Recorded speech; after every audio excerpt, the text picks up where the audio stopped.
Project setup planning. Project setup પ્લાનિંગમાં આપણે મેં કીધું એમ કોઈ પણ પ્રોજેક્ટ એનું પ્લાનિંગ તમે કઈ રીતે કરી શકશો જ્યારે તમે એનું પ્રોડક્ટ, પ્રોસેસ અને કેપેસિટી પ્લાનિંગ કરશો. અને એ પ્રોડક્ટ પ્લાનિંગમાં આપણે પ્રોડક્ટના ટાઈપ્સને એવું તો જોઈ લીધું. હવે પ્રોડક્ટ સિલેક્શન જોવાનું છે. અને પ્રોડક્ટ સિલેક્શન, આ જે પ્રોડક્ટ પ્લાનિંગ છે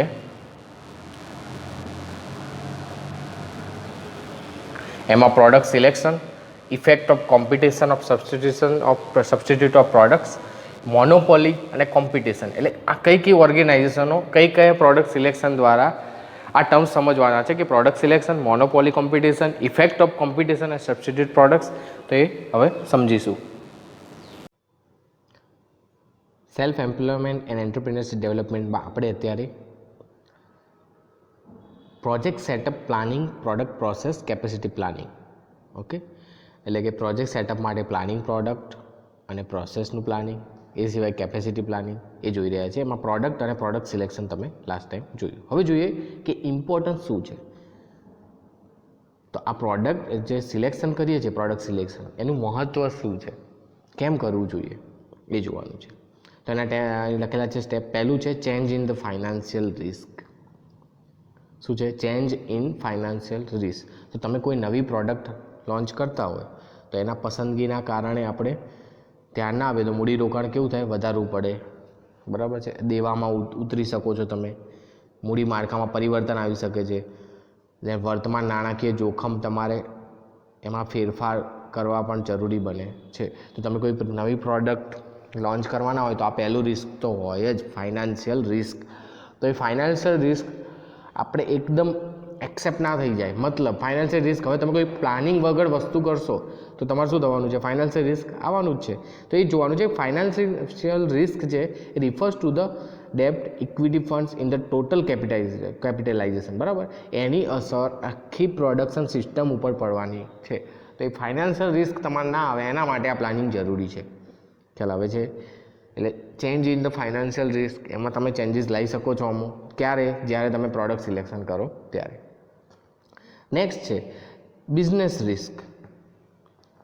બિઝનેસ રિસ્કમાં કેવું છે? કોઈ નવી પેદાશ છે, કોઈ નવી પ્રોડક્ટ તમે લોન્ચ કરો છો ઉત્પાદન વ્યવસ્થામાં. બરાબર છે.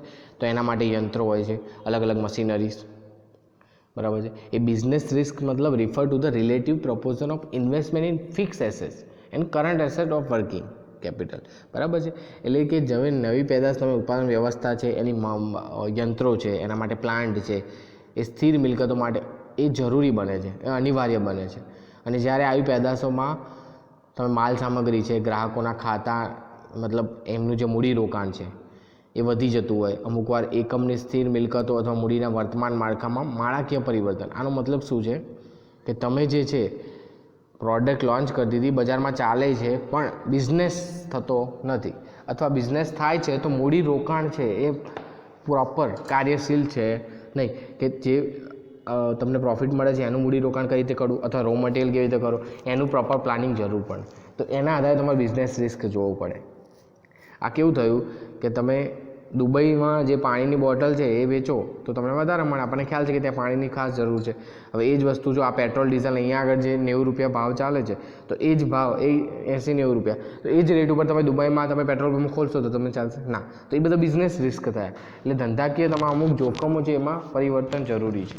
ઓકે, તો એ પણ ક્યારે કરી શકો છો? જ્યારે તમે પ્રોપર પ્રોડક્ટ સિલેક્શન કર્યું હોય ત્યારે. એ જ રીતે change in the existing production system. હવે તમે ધારો કે કોઈ પ્રોડક્ટ ઓલરેડી બનાવી રહ્યા છો, પણ તમને એનો કોસ્ટ વધારે પડે છે. શું પડે છે? કોસ્ટ વધારે પડે છે. તમારી જે પ્રોડક્ટ છે એ કંપનીની વર્તમાન જે ઉત્પાદન સ્થિતિ છે, વર્તમાન જે યાંત્રિક ગોઠવણી છે, એમાં તમને જોવે એવું આઉટપુટ મળતું નથી, જોવે એવી એફિશિયન્સી જળવાતી નથી. તો તમે શું કરશો? તમે નવી આ જે પ્રોડક્ટ છે એના માટે અનુરૂપ અમુક ચેન્જીસ લાવશો. તો એ તમે શું કર્યું? એક્ઝિસ્ટિંગ પ્રોડક્શન સિસ્ટમમાં ચેન્જીસ લાવ્યા. શું કર્યું? એક્ઝિસ્ટિંગ પ્રોડક્શન સિસ્ટમમાં ચેન્જીસ લાવ્યા. આ ક્યારે કરી શકશો? જ્યારે તમે પ્રોડક્ટ સિલેક્શન વેમાં, પ્રોપર વેમાં કર્યું હોય. તો હવે ચલો, તમે પ્રોડક્ટ તો સિલેક્ટ કરી લીધી, પણ એના માટેની જે પ્રોડક્શન સિસ્ટમ તમે રજૂ કરી એમાં કોઈ ફેરફાર કરવા હોય તો ક્યારે કરી શકશો? જ્યારે તમે એનું એનાલિસિસ કરશો. બરાબર, એટલે એ પણ એક જરૂરી છે. ઇમ્પોર્ટન્સ છે પ્રોડક્ટ સિલેક્શનમાં કે change in existing marketing system પણ બદલવી પડે. Change in organisation structure and personal positions, sorry એક રહી ગયું, existing marketing system, change in existing marketing system. તો એક્ઝિસ્ટિંગ માર્કેટિંગ સિસ્ટમમાં શું કરવાનું છે, તમે કોઈ ન્યૂ પ્રોડક્ટ એડોપ્ટ કરી છે તો it become necessary two tune the existing channel of distribution in such a way that facilities in the marketing and selling selected new product. એટલે તમે ઓલરેડી કોઈ પ્રોડક્ટ રજૂ કરે વેચતા હોય, પણ હવે તમે બીજી એક પ્રોડક્ટ નવી લોન્ચ કરી છે, બરાબર છે, માર્કેટમાં જેને કોઈ જાણતું નથી, તો તમારે જે નવી પેદાશ છે એને ઘણીવાર ઓલરેડી જે વર્તમાન બજાર છે અથવા નવા બજારમાં દાખલ કરવા માટે એનું માર્કેટિંગ એટલે કે વેચાણ વ્યવસ્થા અને અનુકૂલન ખૂબ જ જરૂરી બને છે, બરાબર. માર્કેટિંગ અને વેચાણ વ્યવસ્થા એ ખૂબ જ અનુકૂળ રીતે સધાય એટલે અનુકૂળ રીતે પ્રોપર થાય એના માટે પણ ધ્યાન દોરવું પડે છે. તો એ પણ ક્યારે શક્ય છે, જ્યારે તમે પ્રોડક્ટનું સિલેક્શન વિચારીને કર્યું હોય ત્યારે, બરાબર. એટલે એક્ઝિસ્ટિંગ માર્કેટિંગ સિસ્ટમ એ પણ જોવું પડે છે. Changes in organisation structure and personal position, આનો મતલબ સમજો. હવે તમારી ઓલરેડી કોઈ પ્રોડક્ટ ચાલે છે, પણ હવે નવી પ્રોડક્ટ લોન્ચ કરી તો શું તમે એમ્પ્લોય સેમ રાખશો? ના. એટલે નવી પેદાશ પ્રમાણે તમારે વિશિષ્ટ ટેકનિશિયનો અલગ જોઈતા હોય તો એ પણ કરવા પડે. વર્તમાન જે કંપનીના જે સંબંધિત કર્મચારીઓ છે એને પ્રોપર તાલીમ પણ આપી શકે, અથવા એમને ચેન્જ પણ કરવા પડે, એમની પોઝિશન પણ ચેન્જ કરવી પડે, અથવા એમને નવી સિસ્ટમ પ્રમાણે અલગ અલગ રીતે તમારે શું કરવા પડે, એમને ટ્રેન કરવા પડે, એમને તાલીમ આપવી પડે, એમને કાર્યની સોંપણી કરવી પડે અલગથી. તો એ બધી જ વ્યવસ્થા આમાં આવશે, ચેન્જીસ ઇન ઓર્ગેનાઇઝેશન સ્ટ્રક્ચર. એ સિવાય tapping the new source of raw material and other types of inputs, આનો મતલબ સમજો. તો તમારે જે કાચો માલ છે એમાં અન્ય ઇનપુટ છે એની બધી સમસ્યાઓ ધીમે ધીમે સોલ્વ કરવી પડે. જેમ કે કાચો માલ છે, પાણી છે, વીજળી છે, એના પ્રોબ્લેમ છે એ સોર્ટ આઉટ કરવા પડે, અને નિયમિત અને સમયસર આપણને એ વસ્તુ મળી રહે એવી વ્યવસ્થાનું એક સર્જન કરવું પડે. એવું લાગે તો તમે રો મટીરિયલ પોતે જાતે પણ પ્રોડ્યુસ કરી શકો છો. Changes in the competitive standing, હવે આ જોવાનું છે. તો તમારે પ્રોડક્ટ બની ગઈ છે, બજારમાં ચાલે બી છે, તો તમારે સ્ટેબલ થઈ જવાનું નથી. તમારે સતત એમાં ફેરફાર, એમાં બદલાયેલી બજાર, જે માર્કેટ બદલાય છે એના અનુસંધાનમાં તમારી પ્રોડક્ટમાં પ્રાઇસ, એની વ્યવસ્થા, એની જે વૃદ્ધિ એટલે કે પ્રોડક્ટ પ્રાઇસ, પ્લેસ, પ્રમોશન, એ બધી જ વસ્તુની સતત અપડેટેડ રહેવું પડે, ત્યારે તમે કોમ્પિટિશન આપી શકશો. બાકી તમે જો પ્રાઇસ વધારે રાખીને તમે એ જ પ્રાઇસે વેચવા માગો છો તો ચાલશે નહીં. જેમ કે બજાજ છે, બજાજ સ્કૂટર, તમને ખ્યાલ છે પહેલાં બજાજ સ્કૂટરને એક જ આપણા જોડે ઓપ્શન જ એક જ હતો એટલે ચાલતું હતું. હવે ઘણી કંપનીઓ માર્કેટમાં આવી છે, એટલે તમારે સતત એની પ્રાઇસ છે, એની એવરેજ છે, એમાં સુધારો કરવો જ પડશે, બરાબર છે. એ જ રીતે પ્રોડક્ટ પોઝિશનિંગ, તો પ્રોડક્ટનું તમારે બજારમાં માર્કેટમાં સ્થાયી છે કે નહીં, અથવા જેમ કે ચલો હું તમને કહું કે તમે મિલ્ક છે, બટર છે, એ કઈ લાવશો? અમૂલ. તો એ શું થયું, એક પેદાશનું એક બજારમાં એક ઊંડા મૂળ રોપી દીધા છે. અમૂલના કોમ્પિટિશનમાં અત્યારે કોઈ આવી શકે નહીં, તો એ પ્રોડક્ટ પોઝિશનિંગ થયું.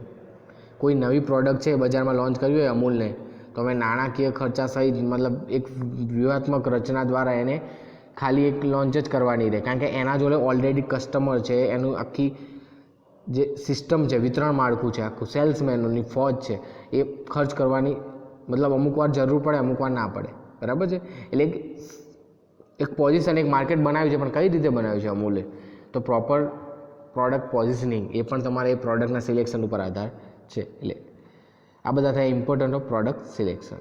હવે જોવાનું છે effect of competition and substitute products on the product selection. એ કઈ રીતે મહત્વનો ભાગ ભજવે છે?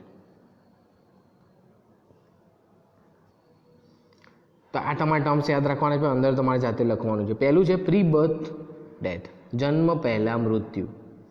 એટલે કોઈ ઉત્પાદક છે એને વિકસાવેલા કેટલાક નવા ખ્યાલોને ગ્રાહક સ્વીકાર કરતા નથી. જેમ કે બેસ્ટ એક્ઝામ્પલ છે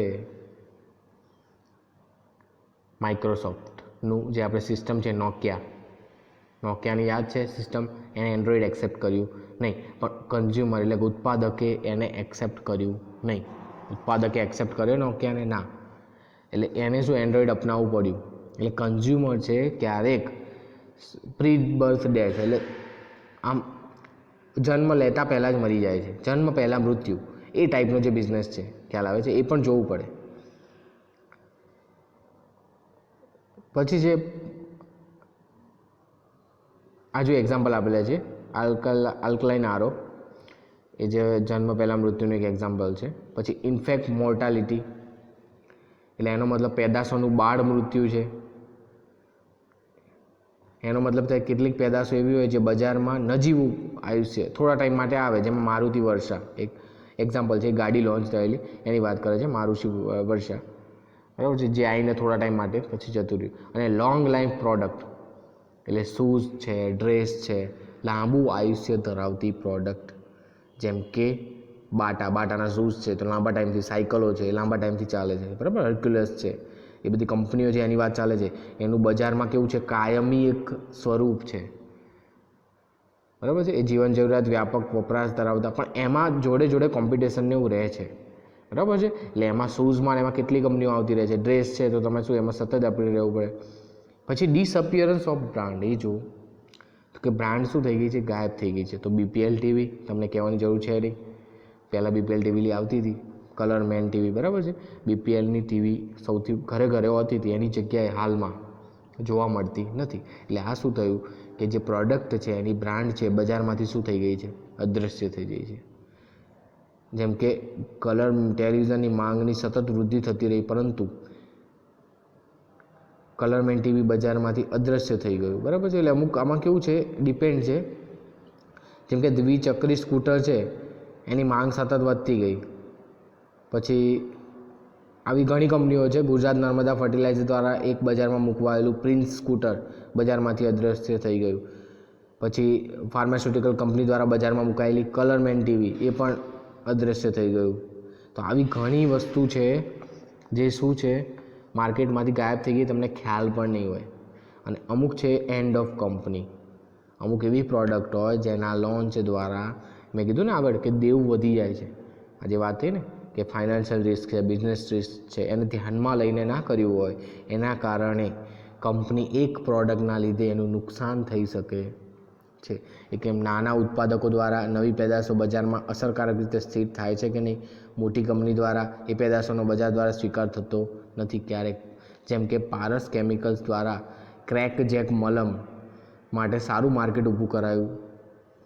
તાતા ઓઇલ મિલ દ્વારા બજારમાં મુકાયેલી ટોયલેટ સાબુની જાતો એ પણ નિષ્ફળ થઈ. એટલે ટાટા જૂથની પણ ઘણી અમુક પ્રોડક્ટ શું થાય છે, એ કંપનીનો અંત લાવે છે. એટલે ઓઇલ મિલ ઇન્ડસ્ટ્રી છે ટોમકો, એ કંપની નાશ થઈ છે. એ જ રીતે હિન્દુસ્તાન લીવર એને વેચી દેવી પડી હતી છેલ્લે ટાટા ઓઇલ મિલ ઇન્ડસ્ટ્રીને, ટોમકોને, ખ્યાલ આવે છે. એટલે ક્યારેક આ રીતે વેચાણ પણ થઈ જાય છે. તો એ કંપનીનો શું આવે, એન્ડ આવે, અંત આવે. તો એ તમારા એના માટે જ આપણે પ્રોડક્ટ સિલેક્શન જરૂરી છે, નહીંતર કોમ્પિટિશન આપી નહીં શકીશું. આપણે જે પ્રોડક્ટ છે એનું સબસ્ટિટ્યુશન મળવું જરૂરી છે. એટલે તમારી કઈ પ્રોડક્ટ સિલેક્શન છે એ ખૂબ જ મહત્ત્વનું છે. જો એમાં ધ્યાન નહીં આપો તો પ્રીબર્થ ડેથ પણ થઈ શકે છે, in fact mortality, long life product, disappear of brand, end of company. કોઈ પણ નિર્ણય અથવા કોઈ પણ જે એન્ડ છે આવી શકે છે. હવે જોઈએ મોનોપોલી એટલે કે ઇજારો. હવે મોનોપોલી બહુ, હવે તમે જાણો છો કોકોકોલા કંપની છે, એની જે રેસીપી છે એમાં તિજોરીમાં સંતાડેલી છે, કોઈને ખ્યાલ નથી કે કોકોકોલા કઈ રીતે બનાવે છે. તો એ શું થઈ, એની મોનોપોલી છે, ખ્યાલ આવ્યો. એક ઇજારો એનો, એ એક જ ઉત્પાદક હોય, એનો શું હોય, એક જ ઉત્પાદક હોય. એટલે અમુક નથી કરતા, એમનો એક મોનોપોલી રાખે છે. અને કોમ્પિટિશન એટલે સતત હરીફાઈ. જે મોબાઈલ છે એમાં ચાલો કેમેરો દરેક કંપની બનાવે છે, પણ કયો સારો બનાવે છે, તો એ શું થયું, કોમ્પિટિશન થયું, ખ્યાલ આવે છે. ટચ સ્ક્રીન દરેક કંપની બનાવે છે, વધુ સારી કોણ બનાવે છે, તો એ કોમ્પિટિશન થયું. સ્પીકર છે, બરાબર છે.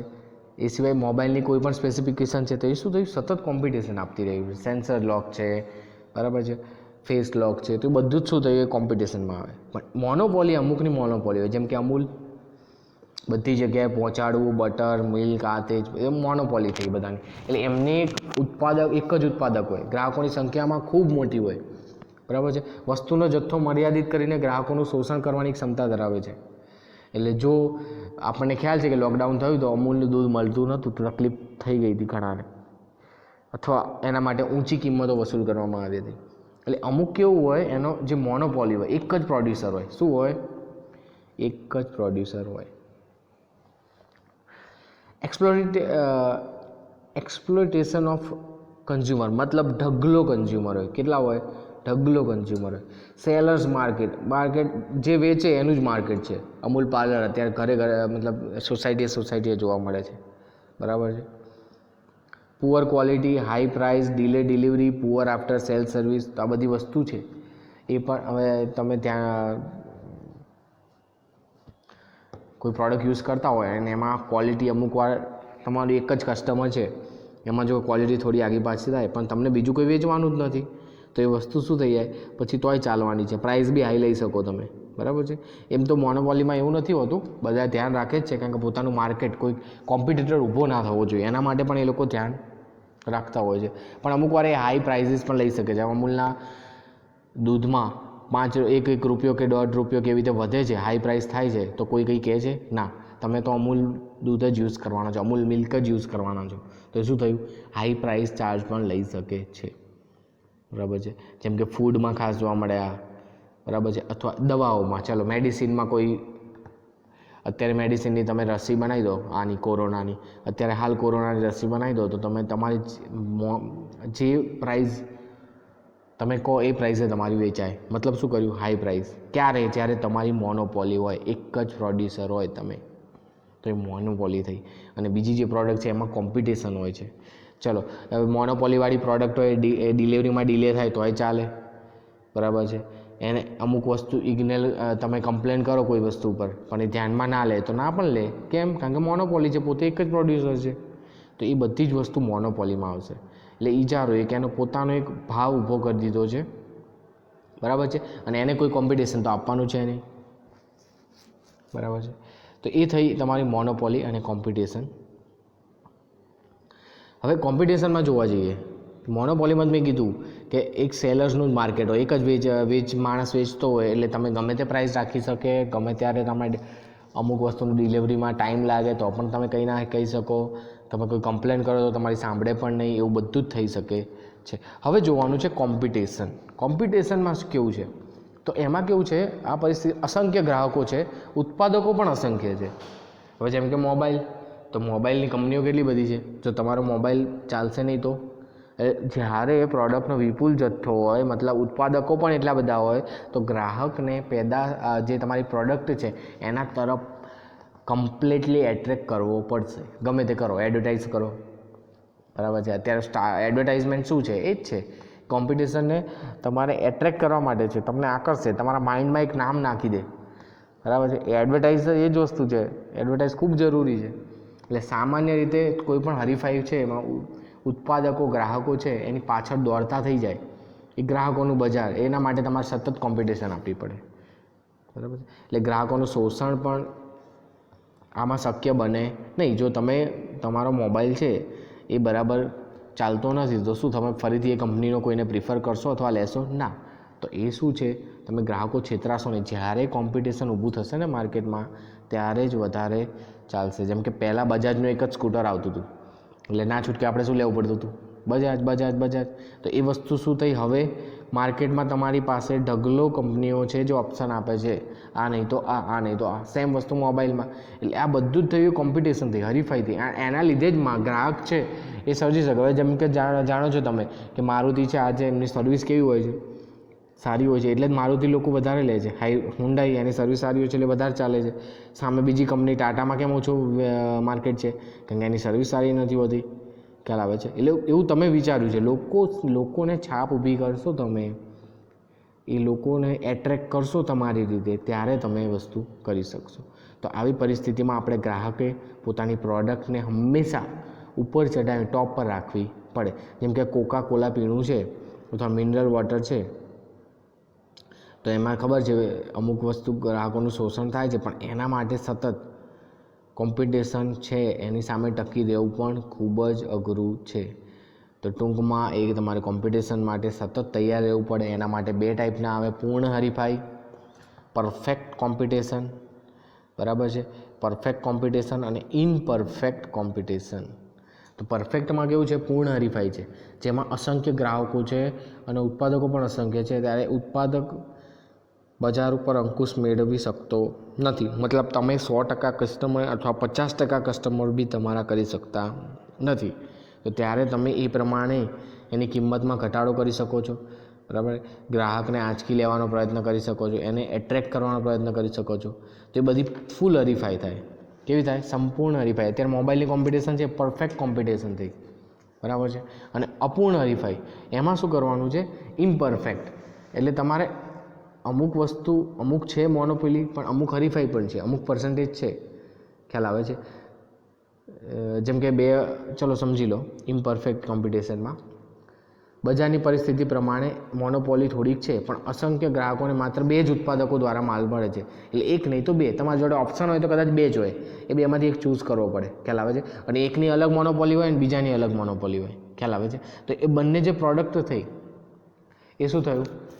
એ ઇમ્પરફેક્ટ કોમ્પિટિશન થયું, બરાબર છે. 2 ઉત્પાદકો વચ્ચેની હરીફાઈ. એ સિવાય જોઈએ તો જે 10 કે 15 જેટલા ઉત્પાદકો હોય, ખ્યાલ આવે છે, એટલે પહેલાંનો માલ પતે એટલે પહેલાંનો જવાનો જ છે. એટલે બજારની અમુક ઓછા કંપનીઓ હોય, બહુ ઓછી કંપનીઓ હોય, તો એ ઇમ્પરફેક્ટ કોમ્પિટિશન થયું, બરાબર છે. એટલે આ પ્રકારમાં એક ઉત્પાદક બીજા ઉપર હાવી થઈ શકે છે, અંકુશ ધરાવી શકે છે થોડો ઘણો. એટલે એનાથી બહુ ફેર પડતો નથી. સમાન પ્રકારની પેદાશ છે, બરાબર છે. એટલે પ્રોડક્ટ એક જ છે, એક જ ભાવ છે, તો પણ એકબીજાને સતત થોડું કોમ્પિટિશન આપતા રહે છે, બરાબર. તો ઇમ્પરફેક્ટ કોમ્પિટિશન થયું. કેવું થયું? ઇમ્પરફેક્ટ. પરફેક્ટમાં તો તમારે ટકી જ રહેવું પડશે માર્કેટમાં, તો એ પરફેક્ટ કોમ્પિટિશન થયું. તો આ થઈ તમારી મોનોપોલી અને કોમ્પિટિશન વચ્ચેનો ડિફરન્સ. તો આના પર તમે લખી શકો